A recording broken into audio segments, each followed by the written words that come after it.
السلام علیکم شیر اغلاس وایم رونو تاسو ټول ته د ایم ایس ایکسل په درس کې او په دې درس کې به نن موږ زکو د ایم ایس ایکسل کې یو مینیو دا هغه ته وی ریویو مینیو. نو ایم ایس ایکسل ما سره خلاص دی. په ایم ایس ایکسل کې دا ریویو مینیو چې دا ریویو معنی دا لري چې دوباره کتنه، یعنی یو ځل بیا کتنه کنه، یو څه کار کړی یو پیج کې څه کار کړی هغه دوباره ګوري. نو دا دغه سمپل غونډه کې آپشنز دي، دومره زیات آپشنز پکې نشته. سپیلینګ آپشن دی پکې، ریسرچ آپشن دی پکې، او تیسرز آپشن دی پکې، ترانسلیټ آپشن دی پکې. نو سپیلینګ باول مونږ چې کو مطلب ته ټکی ته لیکلې او غلط ټکی لیکلې، صحیح ده. مثال په تور باندې افغانستان دوزل پکې ما ان ولیکو، صحیح ده. او دا ټکی چې ما ولیکول دغه دوزل پکې ما ان ولیکو، نو دا ټکی اوس غلط دی. نو دا غزل ته سپیلینګ باندې چې کول غواړم، په سپیلینګ باندې وکړم کوم دی چې افغانستان غلط دی، افغانستان بده ته دې سره لکه مطلب سجیشنز چې ماته کوم مشوره راکوي چې افغانستان ټکی دا صحیح دی. نو کته ایګنور کینو، ایګنور مطلب دا چې دا به مخکې لاړ شي، دا به پریدي دا غلطي، او ایګنور آل نو ټول به پریدي. ایټ ډکشنری نو دا ټکی به ډکشنری ته واچي، خپل مضبوطه به واچي. او چینج نو دې سره به چینج کی، صحیح ده. چینج آل کا مطلب نور چې چینجینګ وګي هغه به چینج شي. اٹو کریکټ مطلب دا چې غلط ټکی دا ولي کو به دې سره به ټیک کین. نو زه به چینج کوم چې چینج کوم نو ډایرکټ ټکی صحیح شو ما سره افغانستان. دا سپیلینګ دی. او دا ریسرچ دی. ریسرچ مطلب یو ټکی باره کې ته ریسرچ کول غواړي، دې باندې کلیک کول ته کې په دې سایډ بار کې یو باکس راشي، لکه ته اوس ریسرچ کول غواړي. کمپیوټر یو لفظ دی ولیکو او دلته کې په دې گو بٹن باندې کلیک کوو، کمپیوټر سره نور چې کوم ملته جلته ټکی دی هغه به تر واسي، مطلب کمپیوټر سره ملاو ټکی چې کوم دی هغه به تر واسي، صحیح ده.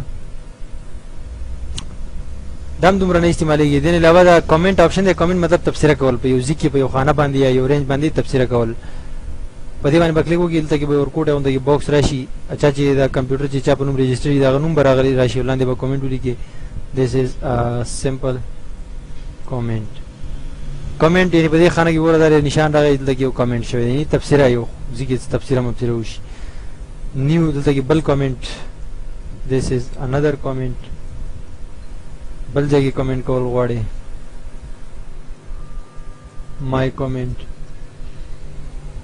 نو دا څنګه کمنټس ته په دې کې لیکل شي. ګوره یو کمنټ دلته، بل کمنټ دلته، بل کمنټ دلته. چا کړي دا کمنټس ولی نوم باندې یو کس ته کړی شي.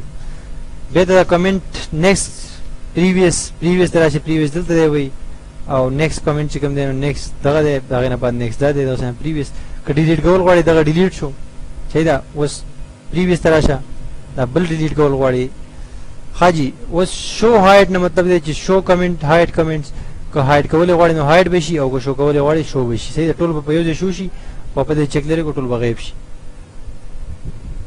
او که ډیلیټ کول غواړي نو دلته نه دا سلیکټ ډیلیټ دلته راشه، دا خانه سلیکټ او ډیلیټ، صحیح ده. پروټیکټ شیټ نه مراد دا چې شیټ محفوظ کول غواړي چې څوک پکې لیکای نشي کولای، یعنی څه لیکل پکې به نشي کولای، کار پکې نشي کولای. نو په دې پروټیکټ باندې کلیک وکړئ او دلته کې پاسورډ ورکړئ. پاسورډ ورته زه 1 2 3 پاسورډ مې ورکو، اوکې مې کو. بیا مانه غواړي چې بیا پاسورډ ورکړم، بیا مې پاسورډ ورکو، اوکې مې کو. اوس په دې کې څوک لیکي نو نه به شي لیکلی، ولې دی ورته میسج ورکړي چې دلته کې دا چې کوم شیټ کې ته کوم کار لګا، دا کوم شیټ کې چې تا کوم لیکای کې دا د باندې چا پاسورډ لګولې دی کې لیکای نشي کېدلی، صحیح ده. او بیا دلته راشي ان پروټیکټ به کې نو پاسورډ وته نه غواړي، کوم پاسورډ چې دا ورکړو هغه به بیا وای، نو بیا دا غنه بعد پکې ته لیکل کولای شي، لیکل یعنی کار پکې کولای شي، پوه شئ.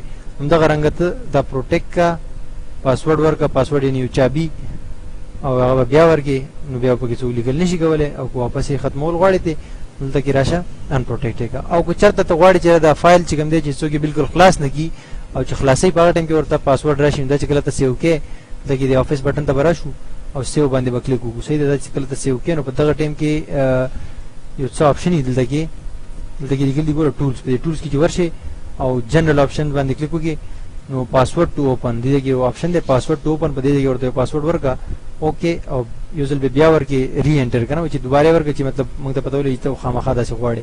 دا فایل به په ډیسکټاپ باندې سیو کما بوک 5 په نوم باندې، صحیح ده. او اوکې سیو مې کو دا فایل دلته نه کټ کم، چې کټ مې کول درالم د بوک 5 په نوم باندې دا فایل دی. په دې باندې ډبل کلیک وکم، دا چې اوس اوپن کوم نو مانه په اوپن کېدو په وخت کې مانه دا چې کوم دی پاسورډ غواړي او بغیر د هغې نه به دا نه کولاوي. ګوره دا دلته کې وړوکی غونډه کې باکس راغی چې پاسورډ ورکا نو ولا به دې دنه تلی شي کني نشي تلی، لکه دا فایل ته بالکل خلاصول نشي. ما ورته سیده پاسورډ ماته معلوم دی، ما 1 2 3 پاسورډ ورکړو، هغه مې ورکو اوکې مې کړو هغې نه بس دننه لاړم نشم تللی دننه صحیح ده او نور هم پروټیکټ دی اوس دننه هم پکې لیکای نشي کولی صحیح ده ولې چې دننه هم تا دغه کړی دی لکه دا محفوظ کړی نه دی لکه اوس انپروټیکټ کولی غواړې واپس ریویو ته راشه انپروټیکټ اوس به پکې ته لیکل کولی شي چې کله پاسورډ ورکړي